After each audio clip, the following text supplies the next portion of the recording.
This is the Big O Show. This is the Big O Show. Hey, let's rock and roll. There he is, Matt Verderame. So, Matt, did you see the future there of our country? Saw the video. I have a lot of thoughts, some of which I can't share publicly and keep my job. I am a millennial, and I'd love to be the guy who could push back and be like, "That's not true," but it's pretty true. I think she might be Gen Z. Oh, please, God, please let her be Gen Z. She just graduated from college. It's her first. Oh, then if she's that, then she's Gen Z. Gen Because Z. I came in the middle of that video. Yeah, I mean, I guess to me, no, look, everybody's situation is different. My dad worked construction for 40 years, and I sit in an air-conditioned office and type about football. And I remember in the summers, so my dad at one point, well, for most of his career, owned his own business along with my uncle. And he was like, look, I was probably, God, it must have been 16, maybe 17. I was in high school. It was a summer. And so, listen, why don't you come with me? I'll pay you $10 an hour, and you can help me at this bowling alley. And I'm thinking, like, that's great. Bowling alley. I'm 16, 17. I'm like, maybe there'd be, a girl there, hang out. We get there. It's 100 degrees outside. Like, literally, it was in Jersey. It was in New Jersey. It may be like high 90s. And we had to go up in the attic because they did timber restoration work. So we had to go up into the attic and work on the beams. And you're working with heavy machinery. Like, you can't dress in a T-shirt and gym shorts. It's 100 degrees. That's your problem. Like, you're in Carhartt and boots and the whole deal. It must have been that attic been almost 120 degrees. I thought I was going to die. And there were guys up there in their like late 50s, heavier set, smoking cigarettes, like just like not even fazed by it. And I was a 17-year-old kid. I was probably a $190 at the time, some pretty good shit. I thought I was going to have a heart attack. And it taught me two things. One, those guys worked their asses off. And two, that's not for me. Like, that was going to be a one-generation business, because I looked at that. I'm like, I don't think so. And that was kind of the point my dad wanted to make. Like, you don't want any part of this. Go do something else. And, he was right. By the way, she's a college grad, has her 9-to-5 job. Like, what you don't realize is you got it good, kid. Yeah. How hard is your life? I mean, you work 40 hours a week. Yeah. So, I mean, you should be happy. A lot of people work a hell of a lot longer than 40 hours a week, and they don't have a college degree, and they're making half what you're making. Like, be happy, be thankful you have a job. It really is. I saw that video. I was just laughing like, Jesus Christ, man. And you see them around. You see them. I mean, you go to the drive-through and they work with no emotion, no enthusiasm whatsoever, and it's like, they're just going through the motions, and you're like, damn, dude, it's crazy. All right. The people who are the worst, though, real quick, are the people like, look, I understand if you're somebody, you're in a dead end job, and like life has hardened you to a point where you're like, look, I'm just not going to get ahead. And that sucks. And I feel for those people. The people that piss me off to no end are the people who are in a really good spot and just complain about it nonstop. Just constantly are like, well, I didn't make partner this year. Bro, you make $250,000. I don't care if you didn't make partner. And like, if you can't afford your mortgage, you're a moron. Get a house that you can afford.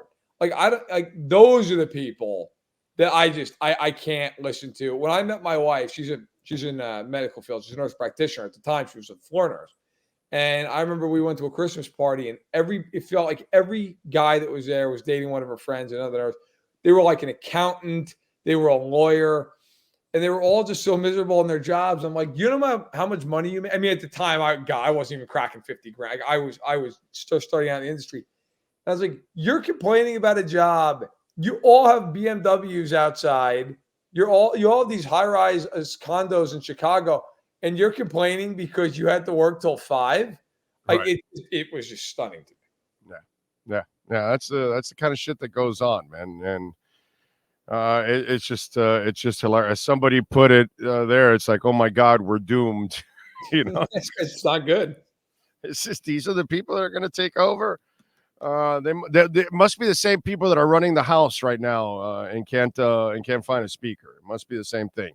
All right, so apparently, the magical healing powers of Aaron Rodgers aren't really working as quick as he thought they would, huh? So apparently he got on his show there and started saying, yeah, things aren't going as well with my Achilles. Shocker. Aaron Rodgers may not return this season.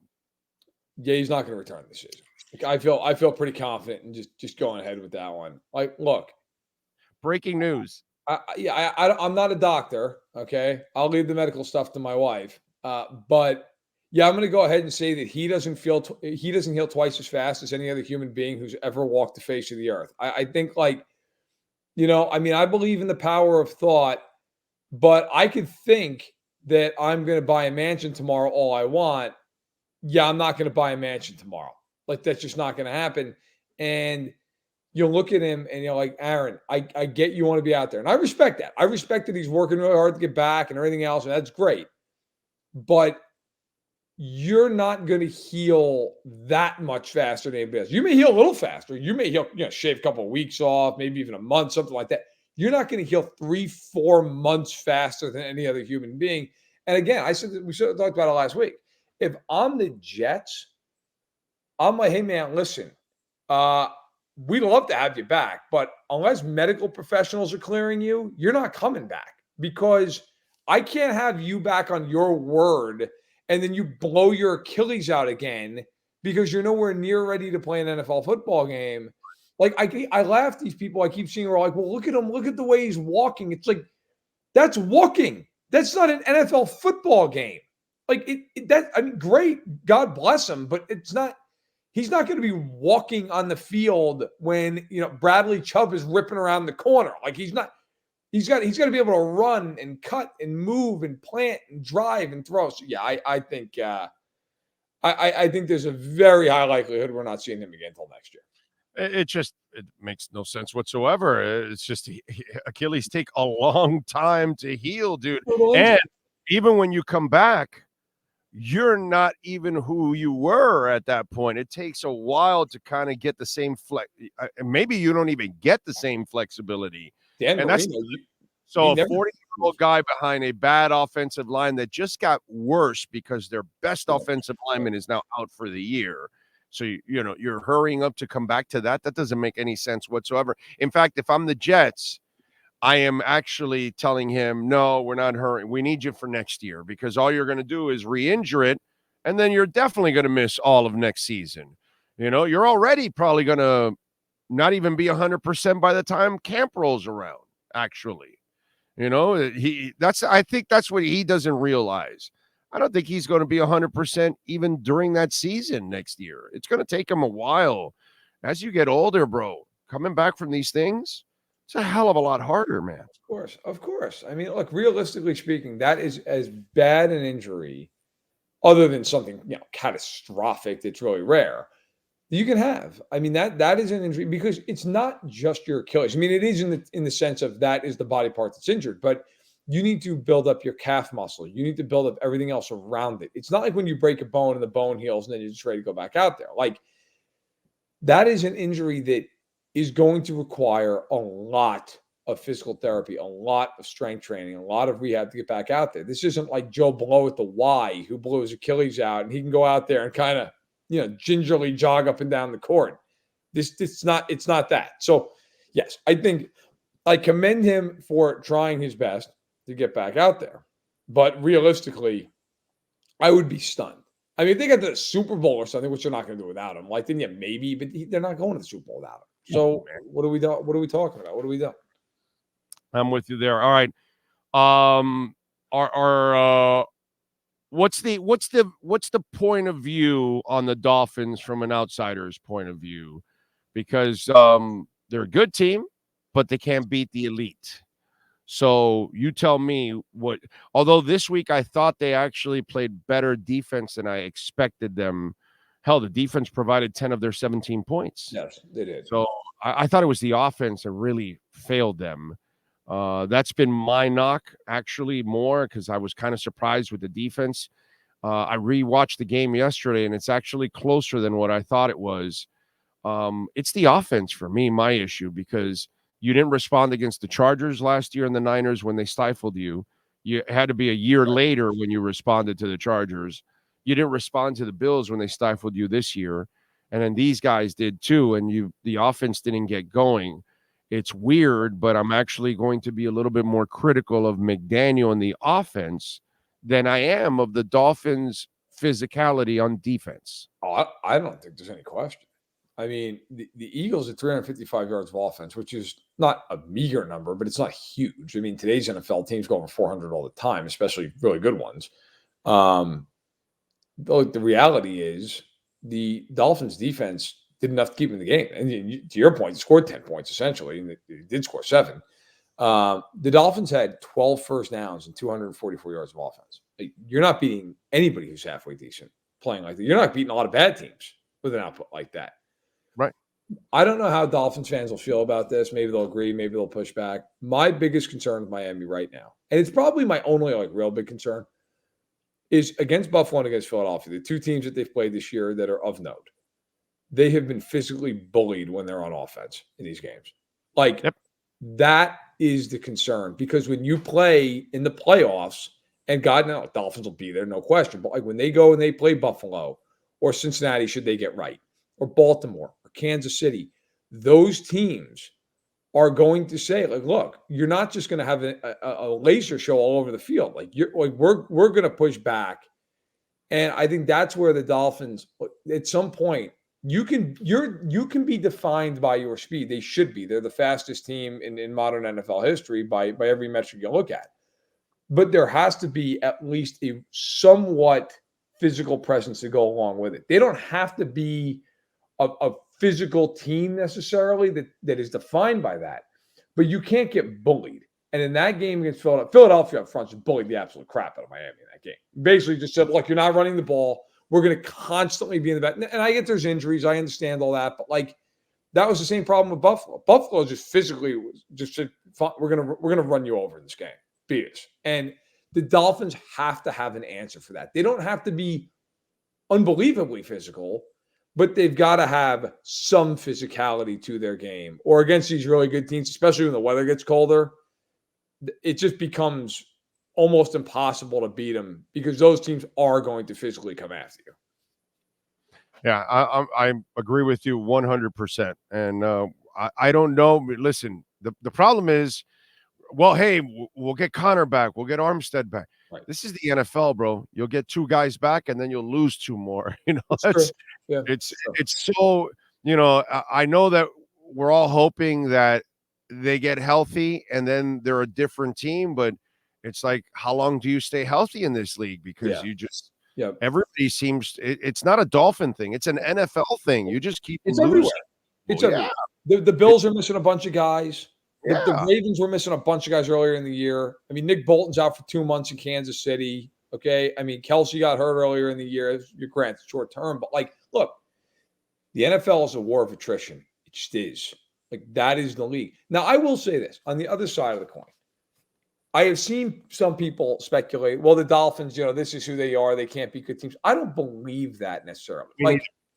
You're 5-2, and it would be one thing if the Dolphins are squeaking by in these other games. They're annihilating these bad teams. And that's what really good teams do.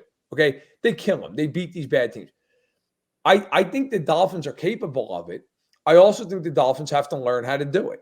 And that's something that every team goes through. Every single team goes through that. Okay. Obviously, everybody here knows. You don't go from mediocre to elite. You don't. You learn how to win those games. You kind of progressions. And the progression now is you're dominating the average and mediocre teams better than you ever have. But at least when I watched it again yesterday, it was like, dude, it wasn't that bad, actually, the loss. And I was actually impressed with the defense, which is something that I really needed. So now I think you're getting closer. What I like also, you got a smart coach, bro. He's a good coach. He'll figure it out. But we also got to be honest. He's in his second year. He's halfway through his second year. Yes. Is he supposed to be a finished product? No. So, we also got to give the man some time to kind of grow into this position. I think too, you have to understand. And look, I picked the Eagles in a close game for SI this week because my thought process was the Eagles have been a million games like this. They know how to win games like this. Right. Like it's a weird thing to say, but when Baker scored that touchdown, it was 17-17. In my head during the TV timeout, I thought to myself, you know what? This is where Philadelphia is going to take the ball. They're going to simplify their game, and they're just going to go right down the field because they're physical and they know what to do, and they're not going to panic. Like, I think if Baker had done that against a lesser team or a team that didn't have the experience, that team might have folded. That might have been the spot whereas I think Philadelphia was like, okay, this is where we got to dig in and we got to go after. And that's how it goes now. And I think there is a level of, look, this idea that the Dolphins should be worried, I don't think they should be worried. Like I expect them to be this year. It's just a really good team that's learning how to win. Most teams don't just go up and become the 99 Rams who are awful for 10 years and then just all of a sudden just kill everybody and win the Super Bowl. Like that is a learned thing. The Dolphins have to go win this week and sweep New England, which they ought to. And then you go to Germany and you get another shot. You go play the Chiefs. And you give that a shot. Look, Miami could win that game. It's a neutral site game. Ramsey very well might be back for that game. Like, that's a game. Go out there and win. Go out there and find a way. Or even, look, even again, even if they were to lose, but it's a tight game and it's nip and tuck, get better at those games. But look, as bad as it feels to lose, that Eagles game was a hell of a lot closer than that Bills game. So I'm telling you, in a weird way, dude, I rewatched it last night. I kind of felt better about the team after. Yeah. I was like, man, it wasn't as bad. It just sucks that they didn't beat the elite team, which is what we all want to see them take that next step. You know what I mean? Because that's kind of where they're at right now. They're right in the middle of that. So I'm with that. You went from a disaster in Buffalo to a competitive game in Philadelphia. Now you play Kansas City in another week. Like, either win that game or get it closer. Maybe it's a field goal game. It takes time. It takes time. The Dolphins are beat up. That also is a reality. So, look, but here's the good news. The Bills turned Mac Jones into Joe Montana. And so the Dolphins are still a game up in the division. And they've already played the game at Buffalo. Obviously, they play them at home week 18, which who knows, could be for nothing, could be for the whole thing. Like, if Miami's schedule, by the way, going forward is not all that difficult. Where Buffalo's schedule is brutal. Buffalo still has to play Philly. I know both teams still have Dallas and Kansas City. But the Bills have that first place schedule looming over them. They got to go to Cincinnati. Miami gets Baltimore. You could say, maybe that's a tough game for Miami. Maybe it's not. It is. No, it's a tough game because they'll get physical with them. So it's a tough game, but I'm just saying, is it tougher than at Cincinnati? It depends how healthy Cincinnati is. No. I fear the quarterback a lot more there. Yeah. So, my point is, like, the Dolphins have some hard games, but their schedule is not crazy either. Like, Miami's going to win, 12 plus games. It's going to happen. And it's all about getting right by January, where you go to the playoffs and maybe have a home game or two, and you say, hey, look, you know what? Let's go out. And by the way, if they beat New England and they beat Kansas City, they're the 1 seed. Like, go out and handle business next couple of weeks. Things will be fine. Well, speaking of your team, top of the league, bro. Andy Reid once again. And by the way, this is like shuffling wide receivers while you're doing all of this. You know what I mean? It's not like it's almost like, is there a consistent person that you can count on at wide receiver? You know what I mean? They just got back Mecole Hardman, which Mecole will probably play a lot better there than where he was. It's just one of those deals because you have that dude behind the center. But it's not – this is his worst receiving core, right, since he's been in KC? Yeah, I think it probably is. Look, they have this kid, Rashee Rice, who's a second-round pick out of SMU, who week by week is getting better and better. Like, he reminds me of Juju, except he's more explosive than Juju Smith-Schuster. So, it sounds weird in Andy Reid's offense because Andy doesn't like to play rookies. Like, he's their number one receiver. And he's becoming a real factor in the offense. But yeah, right now it's Kelsey and it's Rice, and then they have Pacheco and McKinnon in the backfield, and then it's like, all right, everybody else is kind of complimentary. Is it Hardman? Is it Marcus Stanley?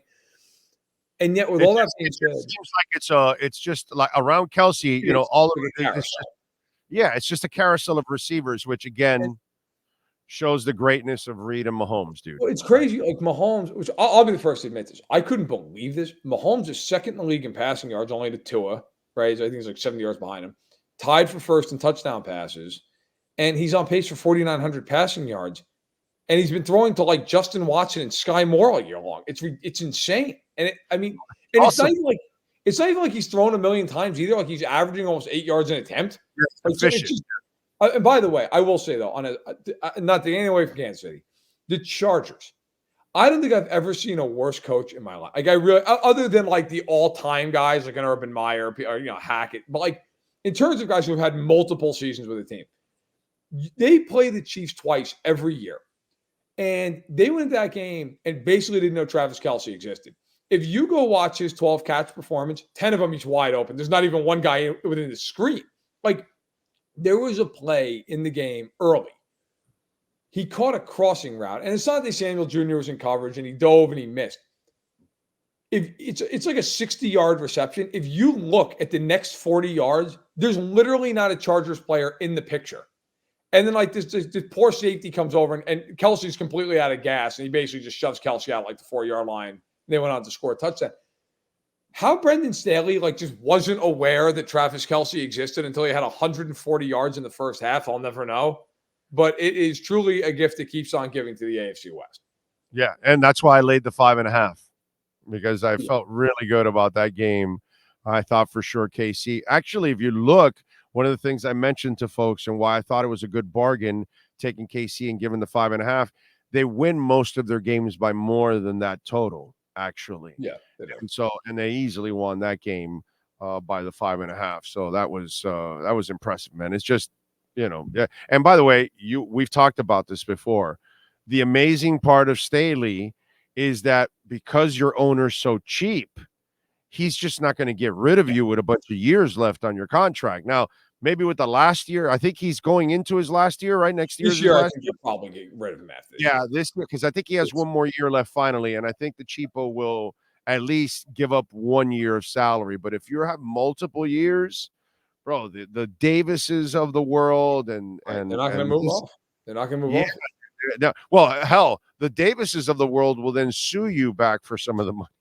Oh, counteraction. Yeah. I mean, it's like, it's, you look at that division and the Chargers and the Raiders, really. I mean, it like the Chiefs and Denver should chip in to make sure that they keep those coaches. I mean, it's just unbelievable. I mean, I know we're not talking about this game. I don't know how many people even watched or paid attention to this. In Miami probably didn't care at all.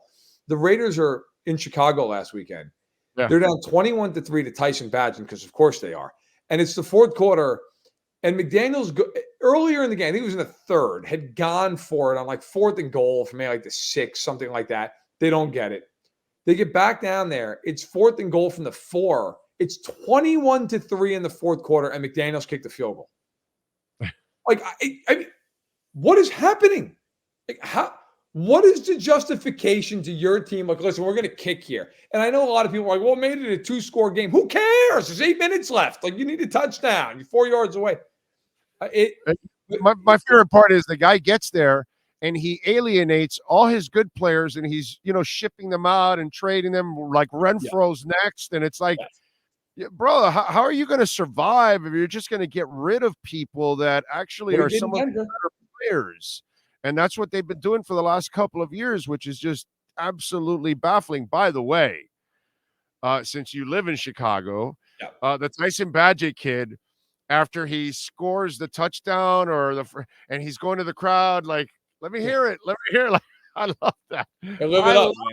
I love the moxie the guy actually plays with. Well, his dad carries himself with a lot of moxie too, as it is. So it's kind of where the kid got it from. You know what I mean? It's a great story, actually. It's actually fantastic. I'm pretty sure I remember this, and you were with me down there at the Senior Bowl. Isn't his father like an all-world like arm wrestler? Yes. Yes. Right. Yeah. I thought he was that kid. Look, you know what? You went from Shepherd to the NFL. You probably went from like 500 fans to 80,000. Live it up, man. And I got to tell you, they play Sunday night against the Chargers in SoFi. And I keep seeing these people like, oh, the Chargers are going to get right. Are they? Do we know they're going to get right? Why would you say that? Yeah. I got to tell you, this feels like the ultimate, like, hey, look at this. We just lost to Tyson Bagent at home. I mean, if there's a team that can figure out a way to give up 35 to Tyson Badgett and the Bears, I feel like the Chargers are ripe for being that team. So I am actually like kind of morbidly fascinated by that game. And the Bears don't play like they're quitting or anything. Like they play hard. They're playing hard. They're playing hard. So no, that's a dangerous game for the Chargers. I would not be feeling confident about the Chargers. All right, what do you got going on SI so folks can check you out, my friend? Yeah, weekly staples, the matchups to watch in every game, and the quarterback rankings that come out tomorrow. I did a breakdown of 3 big plays on the All-22 from this week that I went out today. Also this week, I talked to four different league sources about what can the Browns do with Deshaun Watson, because that is becoming an untenable situation, to say the least. And so I talked to people, GMs, personnel directors, you name it. What would you do if you were Andrew Berry? What can they do? And got one of my favorite quotes of all time that you'd have to read this. But it was very interesting, and I laid it all out there. And I don't think I'm spoiling it by saying it is not a great slew of options for the Browns. Let's put it that way. No, I mean, give me a break. And by the way, if you're his trainer, bro, stay away from social media, you idiot. I mean, like, and I saw that, bro. Just man, look, like, he is the last guy in the world to be going out, and by he, I mean Watson. Like, you're going to really go out and defend Deshaun Watson, like fervently defend him. I know he's paying you. I get it. I'm not saying you have to attack him, but like, you're going to go after Brady Quinn and start like, it's enough. Just sit there and be happy you're getting paid, and it's fine. And Brady Quinn's rebuttal was just always, it was all world. Okay, Yeah, so I got to give Brady a lot of credit. For those of you that did not see it and you don't know what we're talking about, the agent, Quincy Avery, said, Brady, I'll be real here. You don't know what the fuck you're talking about. And sit behind a microphone gossiping like a little high school girl, right? And, you know, he was talking about everybody has medical opinions. It's clear Deshaun Watson, the situation almost similar to the kid getting $230 million trust fund. You ask them to get a job, and they have no incentive to do it. So then Brady says, come talk to me anytime you want in person, open invitation. He says, I just seen you on Saturday. I don't have anything I want to talk to you about. I'm telling you, you are talking about things you don't know. Talking about another man who doesn't know you is weak. And then he says, LOL, well, I didn't see you. And he says, point being. And then Brady says, how about we massage this conversation and get it to a happy ending? Does this sound satisfactory? And then obviously Quincy Avery had no response after that. So if you hadn't seen it, there you go. Quincy Avery, my brother, shut the fuck up, dude. Like, it's just, you're not going to win that battle. You look like a fucking clown. Shut up, dude. You have nothing. Don't defend what cannot be ever defended in Deshaun Watson, the person or the player, by the way. Yeah, there's just, look, sometimes in life you have to know when you just have a losing hand. Yes. Quincy Avery might be the best guy in the world. I don't know him at all. Like, bro, you have a losing hand. Yes. You're not, there's no world where you're winning that battle, either in reality or in the court of public opinion. It's not going to happen. So, Brady Quinn was not going to back down and said what he had to say. Yep, no doubt. All right, follow him on Twitter at Matt Verderame. Catch his work there at Sports Illustrated. Matt, as always, thank you, my brother. Appreciate you immensely. You got it. Take care. You got it. There you go.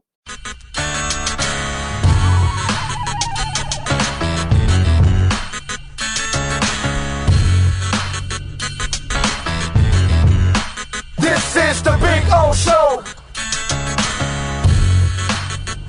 This is the Big O Show.